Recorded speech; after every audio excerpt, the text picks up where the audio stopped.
How's it going, everybody? Welcome back to 2A News Now. And as always, I appreciate everybody that takes time to watch my videos. Earlier this month, I posted a video about how Colorado Democrat lawmakers are pushing a bill in that state that, if passed, would ban most semi-automatic firearms that have detachable magazines, as well as shotguns and possibly some pistols. And for those who might not have watched that video, at the end of this video, I'll post a link and it'll take you straight to it. And since the Democrats have a majority in the state House and Senate, and they have a Democrat governor, it's a possibility this gets passed and signed into law. Now, last year, Colorado lawmakers passed a handful of gun control laws that the governor did sign into law. But the governor seems to be weighing his options whether he would sign the bill into law.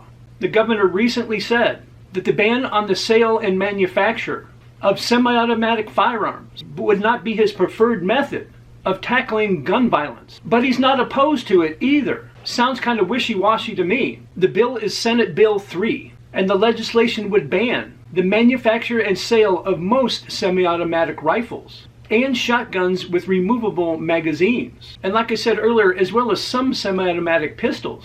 And they say there's enough votes in both the House and Senate to pass this bill. It would then move to the governor's desk to sign. And also the governor had to say this, and once again, he seems like he's playing on both sides of the field. He said, I want to make sure it doesn't interfere with legal law-abiding gun owners, interstate for hunting, for home defense, or for sport. We'll certainly bring those values to the table as discussions continue. The governor also said he thinks the state's focus should be on guns used in crimes. He also said, I'm not entirely sure why the legislature wants to play around with different models of guns. Certainly always a red line for me is don't affect things that people already have. This proposal obviously clears that. Now, the bill SB 3 that we're talking about does actually have a grandfather clause. So the citizens of Colorado who already own these firearms that they want to ban would be able to keep them if the bill is passed. But of course, there could be a catch. And Democrats are known to change wording in bills. And they could just remove that clause from the bill, as one state did, and you know what state it is, that did so a few years ago when it came to what they call high-capacity magazines. So the governor mentioned in his statement that the legislators should concentrate on the guns the criminals have. And once again, they're looking at it completely wrong. They should concentrate on the criminals that have the guns. It's the criminals that are the problem, not the firearms, and it's definitely not the law-abiding citizens of Colorado. But those would be the ones that would be affected if this bill passes. So the big question is, why is Governor Polis waffling back and forth, saying he doesn't want to interfere with law-abiding citizens having these guns, but then saying he's not opposed to signing this into law? Because a lot of people think that he's going to run for president in 4 years. So of course he doesn't want to piss off gun owners and gun rights groups across the country.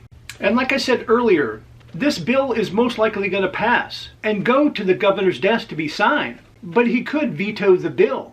And of course, that's what we'd like to see for the law-abiding citizens in Colorado. But you only can trust a Democrat for as far as you can throw them.